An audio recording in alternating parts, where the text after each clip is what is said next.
This happened a couple of days ago. I, male 34, have a 9-year-old daughter who picked up playing the piano at 5, and I seriously see her as a prodigy. She composes her own symphonies. She is destined to be massively successful. And I've gotten her to play at weddings, a church a few times, and other social events.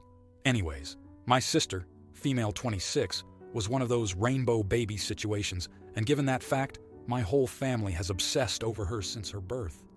She's incredibly entitled and spoiled, and was especially upset when our parents began caring more about my late wife's pregnancy with our daughter. You may think she and I act the same, but my daughter's piano talent is not my or her only personality. It just takes up a large portion of our lives. And it's not all I talk about, or the only thing my daughter has for herself. We had family fly in from Germany for one of her big recitals for the first time in a few years. My daughter did amazingly, but the whole time my sister was saying that they're only impressed because of how young she is, and that she could do this, and none of us would be amazed. She proceeded to make the whole recital about herself, and when we went out to dinner to celebrate after, my sister was making snarky comments to my daughter that it wasn't that good. I asked her why she had such a vendetta against a 9-year-old, and why she couldn't just, for once, have the attention be on someone else for a damn night, and that if she was going to complain, she shouldn't have come at all. She was very upset at this and told me how I took away her childhood by forcing her to pursue music, which she had come to me and her late mother about, and it ensued a massive fight between us, and she ended up leaving early and going back to her hotel room. My parents say that I shouldn't have lashed out on her like that, and they have since apologized for making her feel left out. They leave for their flight tomorrow night, and my sister won't talk to me. So, am I the idiot? Now here are the comments. Comment 1. Not the idiot. Your sister is jealous of a 9-year-old, which is a bit sad, so while you were rude, you weren't wrong. I will say though, musicians are rarely massively successful. LOL. If she is that good, she will get a lot of attention while she is a child. But once she grows up, the novelty of being a child prodigy will wear off. And if she isn't prepared for that, it's going to be hard going for her. She might make a living out of music if she is lucky. You aren't the one that decides if she is a prodigy either, by the way. Other professionals have to make that pronouncement. You are her father. You think everything she does is amazing, so you may be blowing it out of proportion. I hope you aren't building her up for a huge fall. I'm always wary of parents who think their kids are geniuses and prodigies with no one outside of their family to back it up. Comment 2. Not the idiot, but while it sounds as if your daughter is amazingly talented, please don't get too attached to the promise of a massively successful music career. Not because it's hard, but because your daughter may lose interest in the piano someday, and she'll need you to be okay with that if she does. A lot of parents make their kids continue hobbies they hate just because of natural ability, which ends up killing it forever. Right now, it sounds like your daughter loves it, which is great. But if she ever says, "Dad, I'm bored of the piano. I want to play softball instead," then, even if she sucks at softball and is passing up a scholarship to Juilliard, please support her. Even if you are crying on the inside, just smile for her. She will need that. Comment 3. Not the idiot. Your sister needs to grow up, and your parents need to stop sheltering and fueling your sister's selfishness. Your daughter is 9. That is impressive. And your sister just can't seem to be happy for anyone. Tell your sister and parents if they can't come to support your daughter without making it about themselves, then they're uninvited. Your daughter deserves to be surrounded by people who are genuinely supportive of her, not selfish people who only think about themselves and will poop on a kid who's doing their best. Keep it going. You're a good father. Now, for the next story. Throwaway, because I don't know if my family is on Reddit.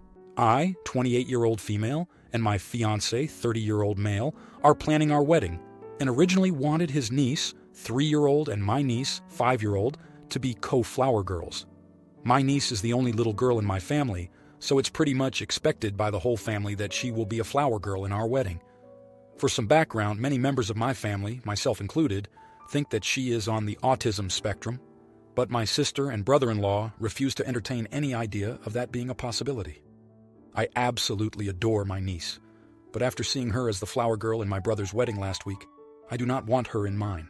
Examples include chucking the flower petals at the guests like she was pitching a Major League Baseball game, screeching through the entire ceremony, getting up onto the altar and doing a fortnight dance while they were exchanging their vows, climbing onto the tables during dinner, going to the middle of the dance floor during the wedding party speeches and taking her dress off and grabbing the microphone to announce that she had to poop. She is an only child, so my sister and brother-in-law think this is completely normal for her age and that her antics are just the cutest. So it's not easy to ask them to supervise her more closely, and to be honest, I don't trust that they would if I asked. I love my niece, but she is out of control in formal settings. I feel really selfish for thinking that she will ruin my wedding, but I was mad for the bride last week and can't imagine how I would feel if it were me. I don't want to upset anyone by not asking her or having to explain why I'm not asking her, and she will still be invited to the wedding, so I'm sure there will be some antics. But after discussing it with my fiancé, we agree that we do not want her to be a part of the ceremony. So, will I be the idiot for asking his niece to be our flower girl and excluding my own? Now here are the comments. Comment 1. Not the idiot.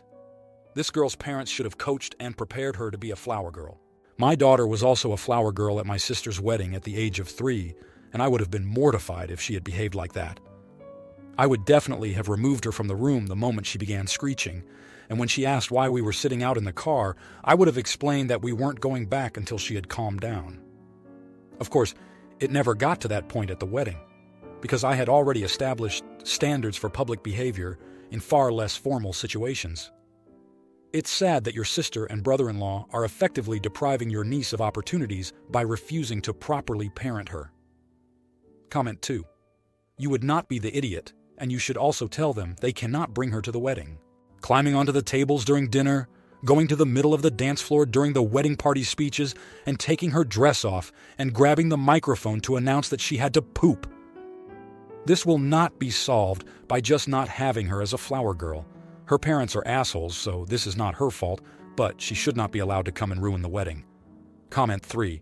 My son is nonverbal autistic. He stims, he screams, he gets mad, and lets everyone know it. I am so happy when somebody's like, "We'd invite you, but please understand you can't come because of BER." And I instantly go, yes. I don't want to bring him there, to be honest. He'll hate it. I'll hate it because I'll be focused on him, and you'll hate the focus being on him. Ta-da. I'm forever excused from everything formal because of my son, and I love it, not the idiot. Now for the next story. I'm in the waiting room with 2 other people. We are all having surgery and have been told to avoid food and drink since last night. A younger man in his 30s seems nervous, but started eating chocolate. Was immediately told not to by us, but continued. "Oh, they won't know," he replied. Am I the idiot for telling the nurses that he was eating? One told me that if he has eaten, his surgery will be delayed for 6 hours, or even canceled. Now, here are the comments. Comment 1.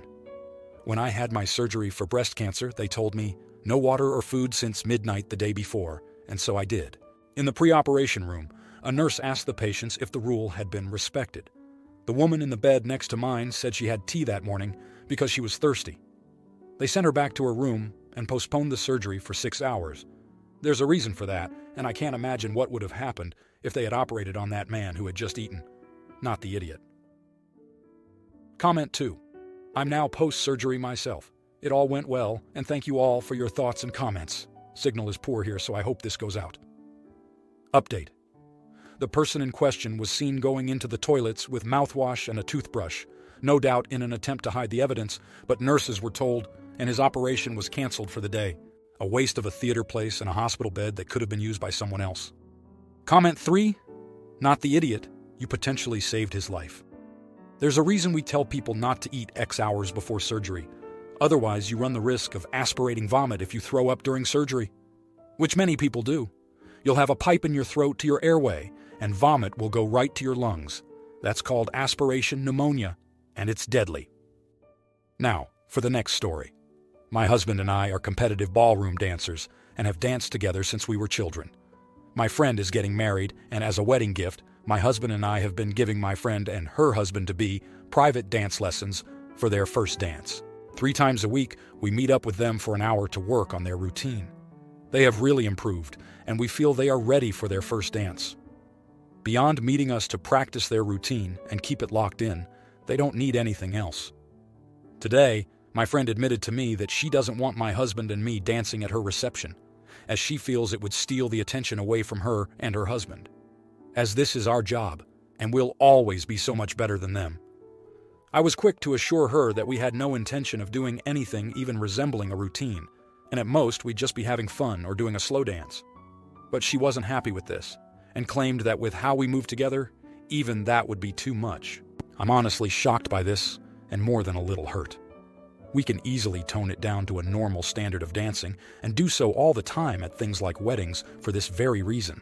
We love dancing, and the fact she wants us to just sit there and not join in the dancing all night long makes both my husband and me a little uncomfortable. He has suggested we just wait until everyone has a few drinks in them, and then join in the dancing when it won't be noticed. But I worry this could make us assholes, as she's asked us to not dance. That being said, what else would we do after the meal? As it's going to be hours and hours of dancing. The only thing I can think of beyond that is that we simply leave after the meal, but I don't want to seem like we're angry either. Edit. We have sent off some texts to non-dancer friends who have seen us dance at weddings. We've danced at their weddings and asked if they felt we were attention-grabbing or too flashy when we danced. They were confused about why we're asking, but assured us they never noticed anything like that. Now here are the comments. Comment 1. Utterly, completely. Not the idiot. Please ignore the people saying it's a small ask. It's not. I have friends like you. I love watching them dance. And they dial it back at weddings, including mine. And yes, anyone can tell they know what they're doing. So what? Is this bride telling her gorgeous friends to tone down their makeup? This is a crappy way to treat guests. It is a crappy way to treat friends. It would be bad enough if she hadn't accepted the dancing lessons. She is stealing your joy after she profited from it. You can handle this any way you want, including going and telling everyone you know why you are not dancing. She will end up begging you to. Sorry, my indignation is getting to me. I would tell her one more time how hurt you are. Then I'd decline to go. Comment 2. Not the idiot. This sub has everything, doesn't it? I've heard it's my wedding year, so don't get engaged/married/have a baby because it will take attention away from me. I'm swapping bridesmaids because you won't look good in my photos. I don't want X and Y at my wedding because they will make a scene. They didn't invite us to their wedding, don't like their new partner, looked at me weirdly once. It's a child-free wedding except for these 4 kids because they aren't yours. And now, don't dance or people will compare us to you and we won't win. I'm going to call it nuptialitis, the disease some people get when a wedding is on their horizon. It causes some psychosis, intense egotism, and random behavior. Somebody add this to the medical books. Lol. Comment 3. Info. Has this happened before, where people have told you that they felt you stole the show from them? Do you always put on a show at every event, intentional or not? Clearly, you have a natural talent that draws attention. But do the people in your life feel in general that you go overboard? This totally may not be a you thing, but it could be the perception. Now for the next story. Today I started community school again to change my career. I went to school early, so I made sure to be on time. The lot in a one-way, and someone pulled out, so I pulled in. I get out of my car to a girl holding down her horn. She said, "Did you not hear me honk?" I said I do now. She told me I stole her spot and don't act intentionally blind and to move now. I told her I did not see her, and it's a one-way. You're not really supposed to back into spots. She goes, "Well, move." I told her there's tons of spots, and I would have moved. I don't like the way she approached me over it. She started getting more and more aggressive, so I told her I'm taking a picture of her license plate. She said, "Get me in the photo too." I said, "That's unnecessary." I then said, "I'm videoing my car in case she tries to key it." She then took out her phone and recorded me saying, "This is a witch who steals people's spots." I said, "Be a nicer person next time and leave." I walk to the building and I take out my phone to call my friend to vent. The girl walks up to me, got a parking spot right away, and hits my books and water bottle out of my hand. I went to class and was mad she tried to intimidate and bully me. I then decided to go to public safety and report her. She knocked things out of my hand in front of a camera. They were able to ID her, and she was in a dental hygienist program that is very competitive. They said student conduct is big, and they are taking this very seriously. I said I'm nervous of my car getting keyed. I called my dad, and he told me I was wrong. That just because I was hurt, I didn't need to try to ruin someone's life. We all make mistakes. Am I the idiot for going to public safety for road rage? Now here are the comments. Comment 1. Not the idiot. People don't understand that road rage-related actions are actually criminal in this case. She committed assault that was related to parking incident. Knocking out books is assault. In fact, a study showed that a majority of people thought road rage-related actions similar to what occurred in this post were not criminal, nor couldn't get someone in trouble. Parking lots at colleges are dangerous. There are accidents happening constantly, and your dad has the audacity to say you're in the wrong when keying someone's car is actually the least damage I've seen a student do to another. Comment 2. You didn't ruin anybody's life. The woman is mental. Do you really want somebody with anger issues and poor impulse control rooting around in your mouth? No? I know I would rather not. It's in the best interest of everybody that this girl be booted out of her program, or at least be put on the radar of the people in charge so she can be monitored. Your dad is wrong. And good for you for whipping out your phone like that. Get it all on camera, not the idiot. And why don't you post this over on Two Hot Takes? With the violence in the car park, this post would be a better fit there. Comment 3. Not the idiot. You did the right thing. Actions have consequences. Her reaction to losing a parking spot was absolutely unhinged. She physically assaulted you and called you names. Going to public safety was for your own protection. What if you had gotten back to your car and found she had done something to it? Hopefully, she will learn her lesson from this and not behave this way again. It's for her own good, really, because if she keeps it up eventually, she'll find someone who will beat her ass instead of just calling public safety. If you like this video, you'll probably like these too. Also, while you're here, please consider subscribing. It's your support that keeps this channel alive and allows me to make better and longer videos. Have a great day.